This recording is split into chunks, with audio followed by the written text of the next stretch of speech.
Monsieur Drapier, on est ravi que vous nous accueilliez dans votre cave. Et je viens voir, non pas pour parler de vin effervescent, mais pour parler de vin tranquille.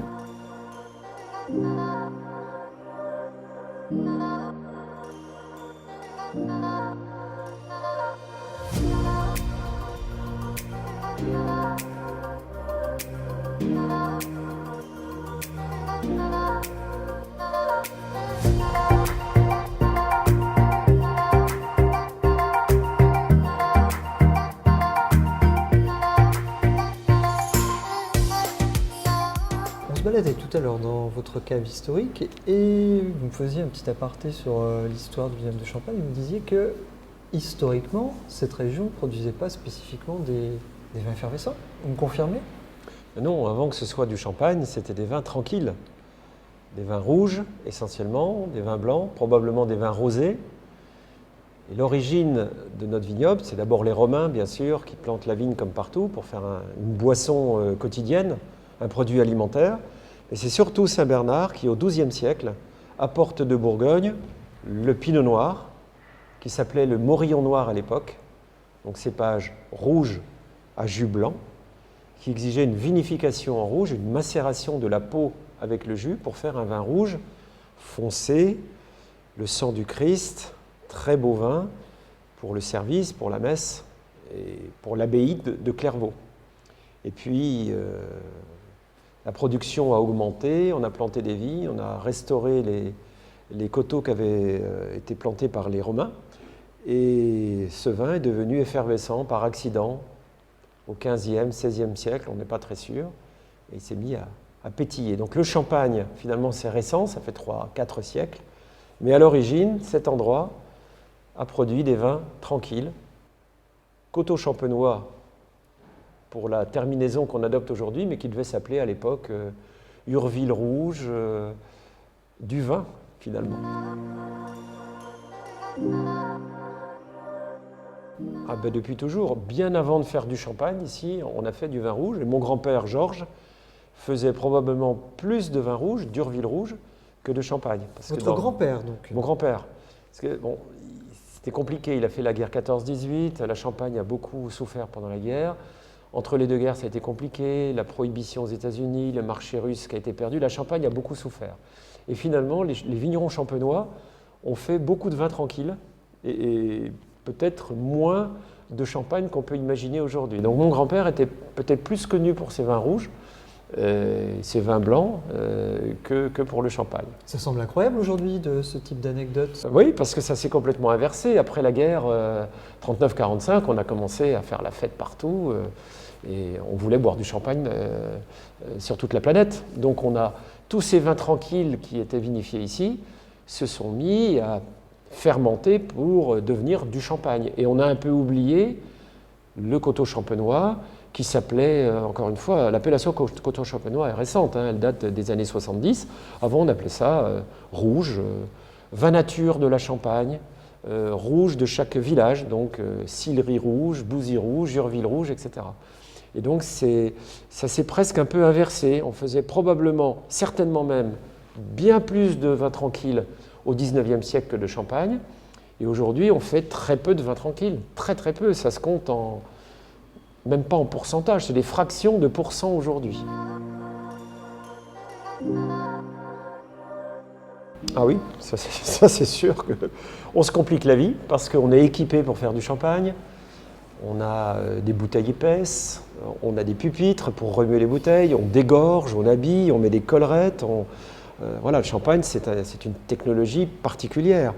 Pour faire le vin rouge, il faut avoir des pressoirs qui sont travaillés différemment. On fait des macérations dans les cuves. On travaille avec du bois, bien sûr, quand on peut le faire. Donc, ce n'est pas la même technologie et c'est des investissements pour des tout petits volumes. Donc, oui.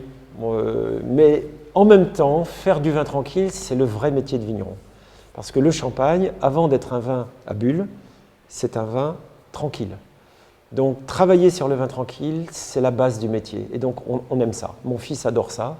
Et moi, j'en ai fait toute ma vie, mon père, mon grand-père. Donc, ce n'est pas choquant de faire du vin tranquille. Et alors pour vous, comment vous l'abordez ce coteau champenois? C'est une marotte? C'est quoi? C'est un petit plus? Ça s'adresse à qui? Quel est votre regard au sein de votre domaine avec ces vins tranquilles et non effervescents? Alors, on a fait nos études en Bourgogne, mon fils et moi, et voilà, la Bourgogne inspire notre région. Saint-Bernard est un moine bourguignon, Cîteaux, la Côte de Nuit. Et vinifier un vin, qui soit blanc, rouge ou même rosé, c'est la base du métier. Il faut, pour faire un grand champagne, que le vin de base soit un grand vin. Donc, c'est la base. Vinifier ce vin sans bulle, c'est le passage obligé de tout vigneron. Alors après, effectivement, on aurait pu l'abandonner totalement en disant, bon, il n'y a pas besoin, tout le monde veut du champagne, on ne va pas s'embêter à faire des vins tranquilles, puisqu'il y en a d'excellents qui sont produits pas très loin. On n'est pas loin de Chablis, on n'est pas loin de la Bourgogne, etc.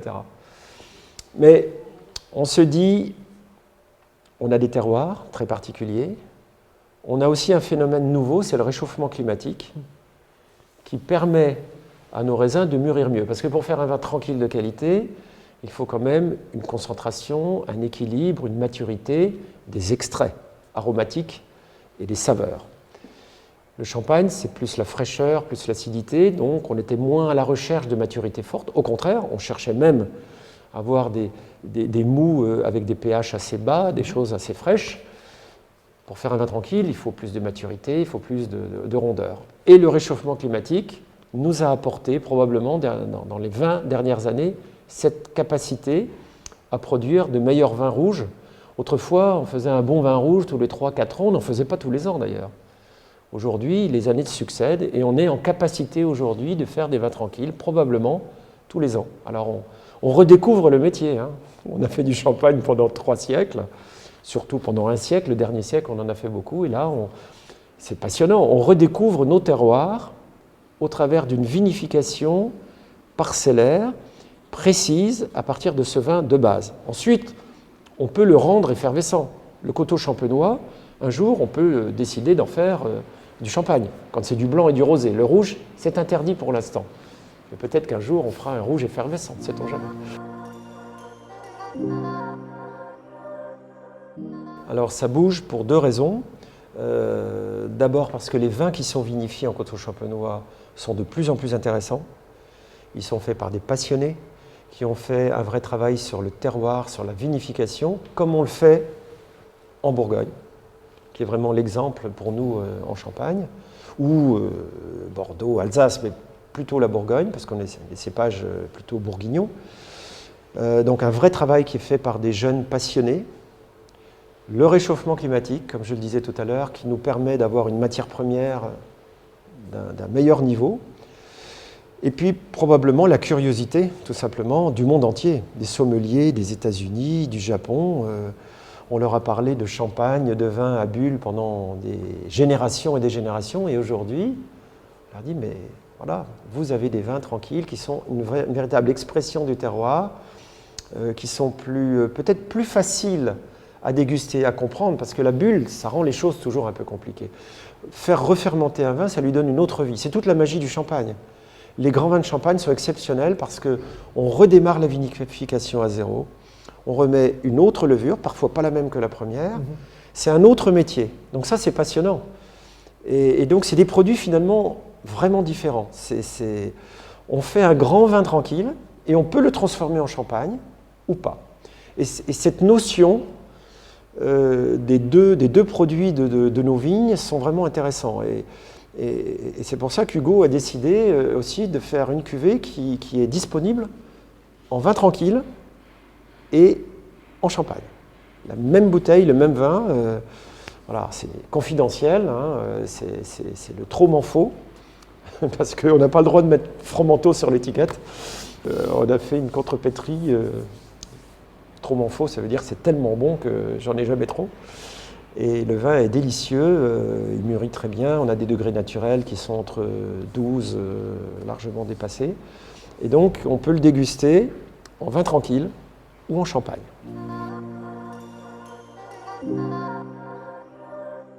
Oui, alors on les déguste pas parce qu'on en a extrêmement peu. Et si on les déguste, on n'en aura plus, on n'en aura plus en cave et on n'en aura plus à la vente. Voilà. Ça reste rare parce que les quantités sont minuscules. Quelquefois, on parle de quelques centaines de bouteilles, donc c'est très très très peu. Mais on a des visiteurs maintenant qui viennent nous voir en disant voilà, moi je veux 6 bouteilles de Coteaux Champenois rouge, je veux 6 bouteilles de blanc. Encore la semaine dernière, j'ai eu quelqu'un qui est un notaire de la région et qui a trouvé ça formidable. Il dit moi je veux absolument ce vin-là, on adore ça, c'est original, c'est rare, ça fonctionne très très bien sur des poissons. Voilà, il avait vraiment une idée très précise de ce qu'était ce produit, il en voulait. Donc il y a une clientèle pour le Coteaux Champenois. Petite, mais elle existe. Qui sait, Saint-Bernard n'aurait jamais pensé que tout ce qu'il a planté en vigne aurait fait un vin à bulles qui aurait été exporté dans le monde entier. Il aurait été très content d'ailleurs parce que c'était un grand européen. Il a fait des abbayes du Portugal à la Pologne et de la Suède à la Sicile. Donc il serait ravi, il est ravi, puisque évidemment il est là.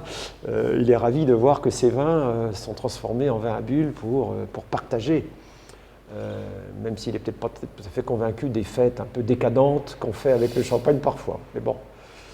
Donc voilà, ça c'est l'avenir de notre profession. Que ferons-nous dans 5 ans, 10 ans, 50 ans, un siècle ou deux? On ne sait pas. Il ne faut rien s'interdire. On peut faire des vins tranquilles, encore une fois. On peut faire du rouge, du blanc. Je vous parlais tout à l'heure de champagne. Ça, c'est un peu de la provocation.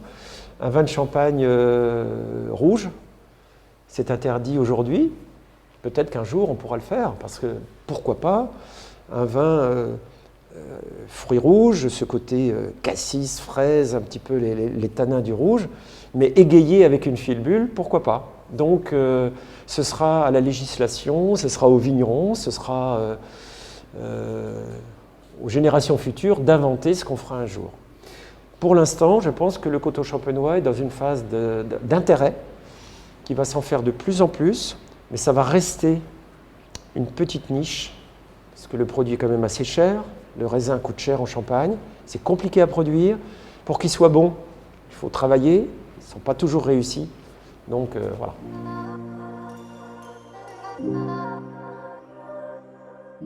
Alors ce qu'on fait ici, en particulier dans la Côte des Bars, est forcément très particulier puisqu'il y a l'effet terroir. Notre sol ici, c'est celui de Chablis, Jurassique qui méridien supérieur. À Chablis, le pinot noir est interdit.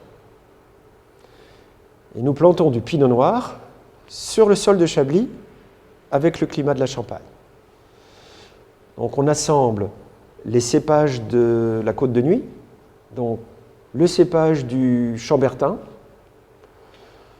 on le met dans le sol des grands crus de Chablis et on le plante un peu plus au nord en Champagne et un peu plus en altitude puisque la Côte des Bars est, bon an mal an, 100 mètres un peu plus élevée que la montagne de Reims ou la Côte des Blancs.